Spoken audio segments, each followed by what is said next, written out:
Olá, meu amigo e minha amiga, sejam muito bem-vindos ao canal Atiliano Deus, do professor Atiliano.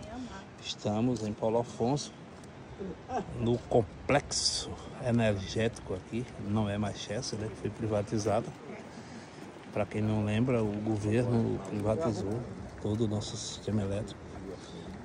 Então a estratégia de defesa está na mão de terceiros. Quem toma conta aqui é o Exército, segundo informações que foram passadas ali.